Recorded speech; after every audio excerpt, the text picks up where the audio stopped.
La educación hoy día se materializa en aulas, en hogares y en interacciones a través de plataformas y asume retos complejos. Pero para plantearnos el mañana, debemos tener claros los retos del presente. Bienvenidos a Código Futuro, el podcast del mañana, una producción de Fundación Telefónica Movistar de Uruguay. Hoy hablaremos del futuro de la educación.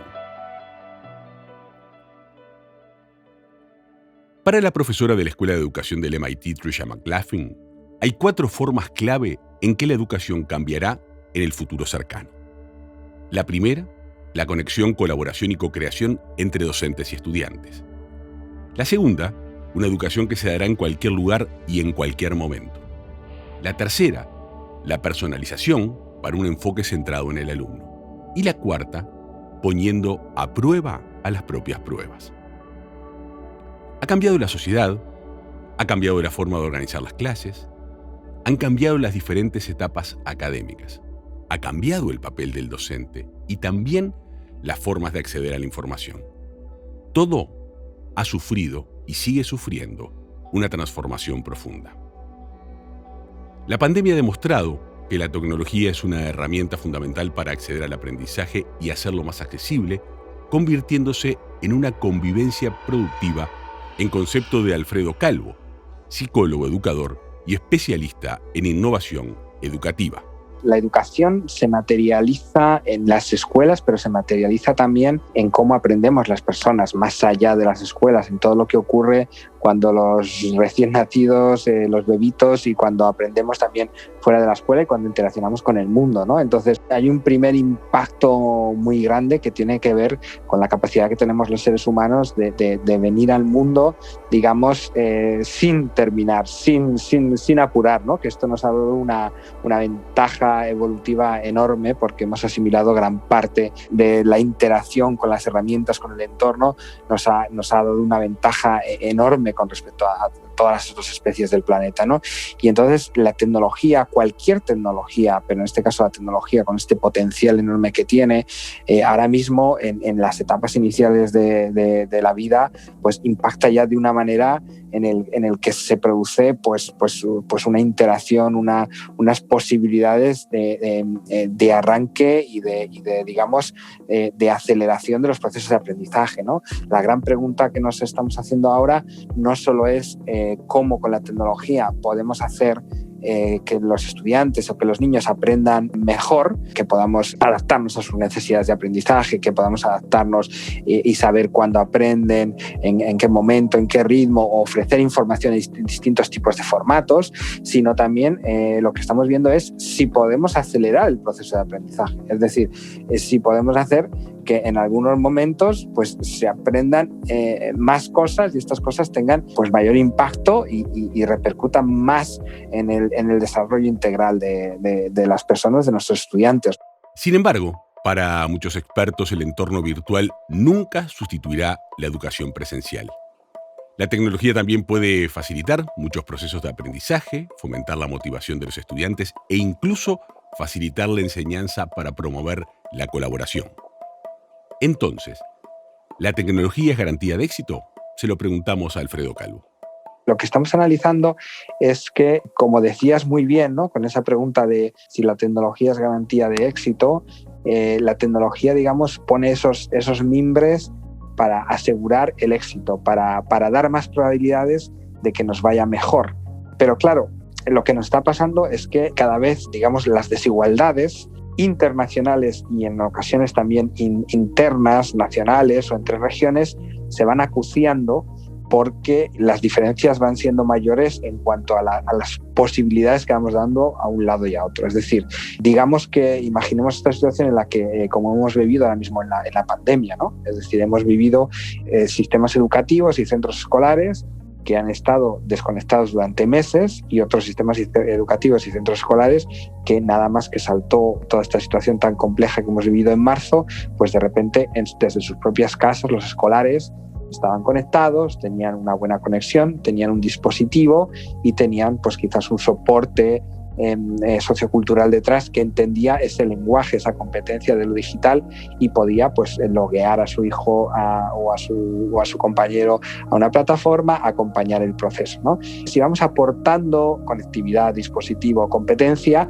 las posibilidades crecen, se exorbitan. Entonces nos encontramos pues casos como que hemos vivido mucho aprendizaje sin asistencia presencial, porque ha habido sistemas, personas, realidades que han sido capaces de que en un momento tan difícil de pandemia la tecnología y sus capacidades hayan soliviantado todas esas necesidades. En cambio, nos hemos encontrado pues, sectores, poblaciones, un mundo repartido donde sin conectividad o con un mal dispositivo o con un dispositivo compartido para toda la familia o sin ninguna capacidad de entender cómo funciona el dispositivo, pues la brecha se ha acrecentado. Cambiemos el foco. Miremos hacia el final de la trayectoria educativa. Una discusión que ya tiene casi medio siglo en las sociedades occidentales es el foco que debe tener la educación. Si debe estar al servicio de lo productivo, de lo humano o al servicio de qué. Sobre este punto consultamos a Sergio Delgado, psicólogo y docente de ética. Creo que también hay como un debate detrás que es un tema de modelos, ¿no? Entonces, sin lugar a dudas, si uno se para desde una perspectiva productiva, más vinculada a la modernidad, es muy importante el trabajo y el empleo. Yo creo que estamos en un momento bisagra y haciendo un poquito de futurología, vamos a tener cada vez más problemas vinculados al empleo y quizás la solución no va a estar formar a las personas para un empleo, sino que formarlas para que puedan contribuir a través de su obra, a través de la intervención en una comunidad. Obviamente que esto tiene un montón de problemas operativos que son los que se están dando, ¿no? Digo, bueno, ¿qué ingresos van a tener? ¿Cómo van a poder resolver las situaciones más básicas? ¿Qué significa un ingreso digno? Quizás no es lo mismo para vos que para mí, tenemos preferencias distintas de entretenimiento, gastronómicas, requerimientos de salud. Entonces, yo creo que poner la discusión en esos términos es darle demasiada importancia al empleo, en un mundo y en un modelo donde el empleo se va a eliminar. Sí va a estar el trabajo como una actividad transformadora, ¿no? Que el ser humano puede hacer en ocasión junto con otros, ¿no? De transformar su realidad, transformar la realidad propia, ¿no? Un tema de proceso de identificación. Pero estoy convencido de que vamos hacia un contexto donde no van a haber empleos, por la alta racionalización, la alta productividad que se va a tener a través de la revolución de las tecnologías de la información y todo lo que se puede aplicar. Y eso quizás va a llegar un momento que vamos a tener que convencernos que va a ser la realidad. Para el tecnólogo John White, antes de pensar en el futuro de la educación, hay que darle el papel que se merece hoy, en el presente, y sobre todo pensarla en función de una buena convivencia con la tecnología.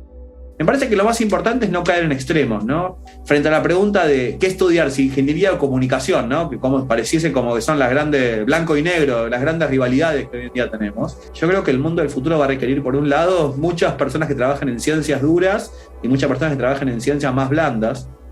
Y lo más importante es tener la capacidad de pivotear y la capacidad de ser flexibles.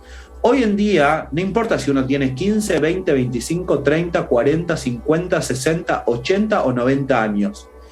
Hoy en día la idea de poder estudiar algo y conformarse con ese conocimiento adquirido ya no es más válida. Y eso nos atraviesa a todos. Hoy en día, un programador, que hoy es la profesión más sexy y más atractiva a nivel de compensación económica, ¿no? Que una de las más atractivas a nivel de compensación económica que hoy en día hay.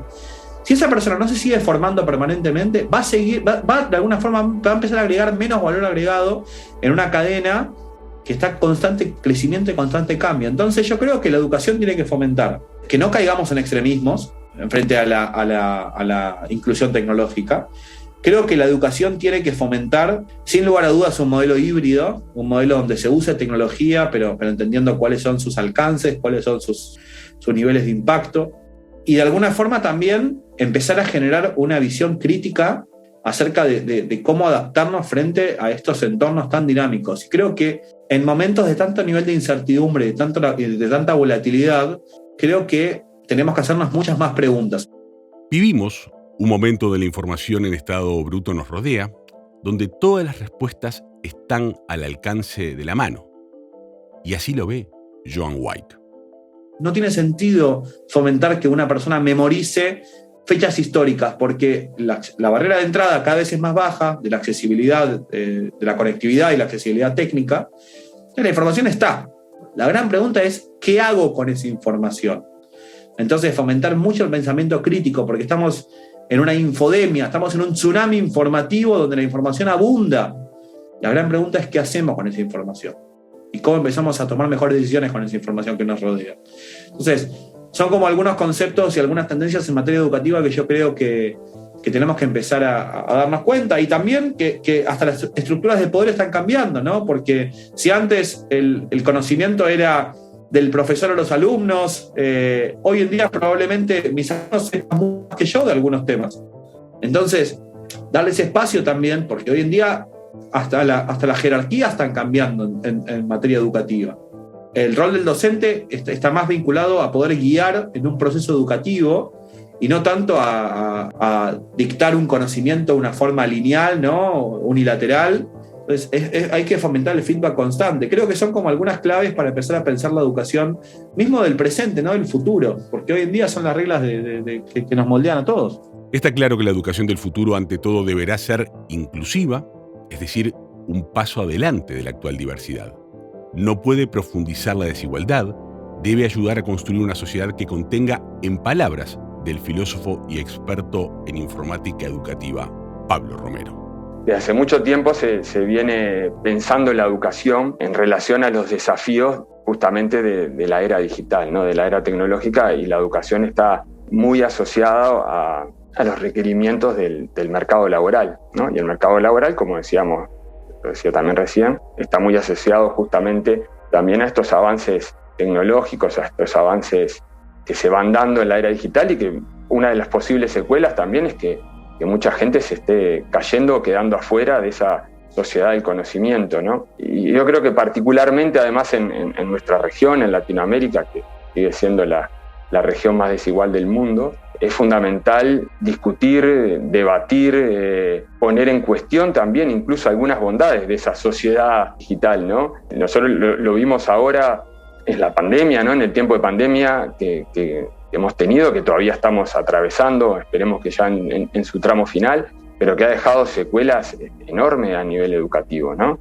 O sea, nosotros tenemos jóvenes con un marcado déficit de capital cultural, en donde, bueno, uno de los efectos que te diría que está vinculado a lo tecnológico es un exceso de estímulos que muchas veces afectan esa economía de la atención, se fragmenta y se dispersa la percepción, que les está costando mucho profundizar en la reflexión, y vimos que, por ejemplo, los quintiles más bajos de nuestra sociedad rápidamente se cayeron de la conectividad de las plataformas educativas, y les ha quedado un bache enorme en estos últimos 2 años en la construcción de su continuidad pedagógica, de su profundidad educativa.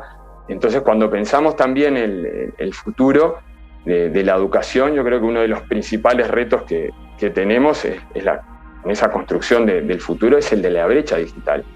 La educación del futuro tiene que trabajar en las desigualdades, en las grandes dificultades, en las metodologías que favorezcan diversas modalidades de aprendizaje y en muchas otras cosas más. Pero volvamos al principio, volvamos al núcleo básico del sistema educativo, volvamos a la escuela. Consultamos a Alfredo Calvo sobre su vigencia y su futuro. Yo soy un gran admirador de la escuela. O sea, yo soy, en ese sentido, siempre me parece una institución.